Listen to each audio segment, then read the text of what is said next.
কথাটা সত্য। স্বরাষ্ট্রমন্ত্রী বলছেন, জুলাইয়ের চেতনা দিয়ে প্লিজ ব্যবসা করবেন না।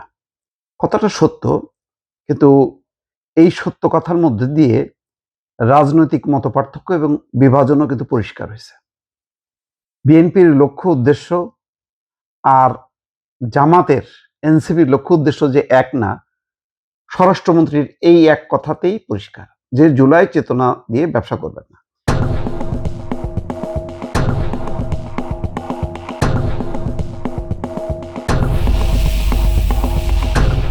আওয়ামী লীগের বিরুদ্ধে কি বলা হতো?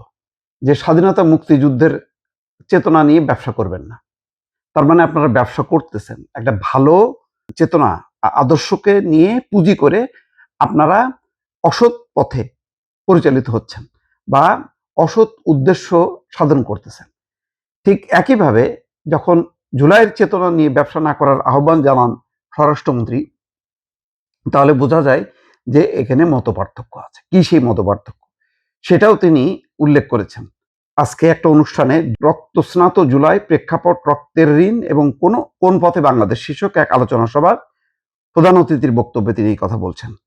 বিএনপি জোটের শরিক গণ অধিকার পরিষদ, গণ অধিকার পরিষদের আয়োজনে এই কথা তিনি বলছেন যে জুলাই কারো একার সম্পদ নয়। এই আন্দোলনকে রাজনৈতিক স্বার্থে ব্যবহার না করে এর মূল আকাঙ্ক্ষা বাস্তবায়নে সবাইকে দায়িত্বশীল ভূমিকা পালন করতে হবে। তিনি বলেন, যারা জুলাইয়ের চেতনার ভিত্তিতে রাজনৈতিক সংগঠন গড়ে তুলেছেন তাদের উচিত জনগণের সামনে নিজেদের রাজনৈতিক দর্শন এবং কর্মপরিকল্পনা পরিষ্কারভাবে ব্যাখ্যা করা। এইটাও দেখেন একটা বক্তব্য যে যারা জুলাইয়ের চেতনার ভিত্তিতে নতুন রাজনৈতিক দল গঠন করছে, তার মানে এনসিপির কথা বলা হচ্ছে, তাদের নিজস্ব রাজনৈতিক দর্শন এবং কর্মপরিকল্পনা। কারণ এখন তারা জোটের ভেতরে এবং সংসদেও এবং সংসদের বাইরেও তারা সবসময় একটা জোটের আবরণে থাকে, ফলে আলাদাভাবে এনসিপির অস্তিত্ব থাকছে না। এটাও কিন্তু এই জুলাইয়ের চেতনা দিয়ে গড়ে তোলা রাজনৈতিক দলের বড় ব্যর্থতা, যেটা তিনি পরিষ্কার করলেন। আরেকটা কি কথা বলছেন যে নতুন বন্দোবস্ত, দায় ও দরদের রাজনীতি, এই ধরনের পরিভাষা ব্যবহার করলেই হবে না। এসব ধারণার বাস্তব অর্থ কি? রাষ্ট্র পরিচালনা, গণতন্ত্র, নির্বাচন, জবাবদিহি এবং নাগরিক অধিকারের ক্ষেত্রে কি কি ধরনের পরিবর্তন আনা হবে তা জনগণকে জানাতে হবে যে আপনারা কি করবেন। গণতন্ত্র, নির্বাচন, জবাবদিহিতা, নাগরিক অধিকার, সেগুলি কি? সেগুলি কি ধর্মীয় রাজনীতির ব্যানারে সম্ভব, নাকি স্বাধীন গণতান্ত্রিক রাজনীতির আদর্শকে ধারণ করে জনগণের স্বার্থ, দেশের স্বাধীনতা, সার্বভৌমত্বের আকাঙ্ক্ষা বাস্তবায়ন করা সম্ভব? এটাও পরিষ্কার করতে হবে। জামাত এবং এনসিপির প্রতি ইঙ্গিত করে সালাউদ্দিন আহমেদ বলছেন, যারা ৪৭-এর চেতনার কথা বলে তাদের কাছে গেলে তো অসুবিধা।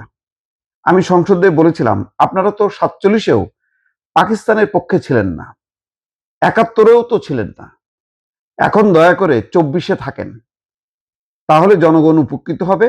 সবসময় স্রোতের বিপরীতে, জনগণের চাহিদার বিপরীতে বক্তব্য দিয়ে এদেশের মানুষকে আর বিভ্রান্ত করা যাবে না। এখানেও দেখেন মতপার্থক্য। তার মানে ৪৭-এ পাকিস্তানের পক্ষে ছিল না জামাত, আবার ৭১-এ বাংলাদেশের পক্ষেও ছিল না। এখন দয়া করে ২৪-এ থাকেন। এখন বলতেছে যে ২৪-এর পক্ষে থাকেন, তাহলে জনগণ উপকৃত হবে। স্বরাষ্ট্রমন্ত্রী বলেন, রাজনৈতিক দলগুলোর মধ্যে মতপার্থক্য থাকতেই পারে, তবে ফ্যাসিবাদ বিরোধী জাতীয় ঐক্য দুর্বল হয় এমন বক্তব্য এবং কর্মকাণ্ড থেকে সবাইকে বিরত থাকতে হবে। তার ভাষায় জাতীয় প্রশ্নে, জাতীয় স্বার্থের প্রশ্নে ঐক্য ধরে রাখা গেলে ভবিষ্যতে স্বৈরাচারের পুনরুত্থান ঠেকানো সহজ হবে। কথাটা সত্য। ওই যে জামাতের আমির বলছেন, গণভোটের রায় বা চেতনা বাস্তবায়নের জন্য প্রয়োজনে সংসদের বাইরে গণ আন্দোলন গড়ে তোলা হবে। হয়তো সেই দিক লক্ষ্য করেই সালাউদ্দিন আহমেদ বলছেন যে জাতীয় স্বার্থের প্রশ্নে ঐক্য ধরে রাখতে হবে, তাহলে স্বৈরাচারের পুনরুত্থান ঠেকানো সম্ভব হবে।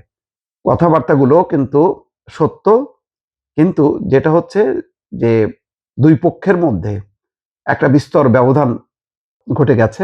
জুলাইয়ের চেতনার ভিত্তিতে এই ঐক্যমত্য কমিশন, গণভোট, এগুলি বাস্তবায়নের জন্য বিরোধী দল ক্রমাগতভাবে চাপ দিচ্ছে, আর সরকার মনে করে যে সংবিধান সংশোধন সহ যে কোনো সংকটের সমাধানের জন্য সংসদে ঐক্যবদ্ধভাবে কাজ করতে হবে, প্রস্তাব আনতে হবে এবং তার ভিত্তিতে চলতে হবে। এই মতপার্থক্যগুলো কাটছে না বলে রাজনৈতিক অঙ্গনে এখনো অস্থিরতা আছে দর্শক।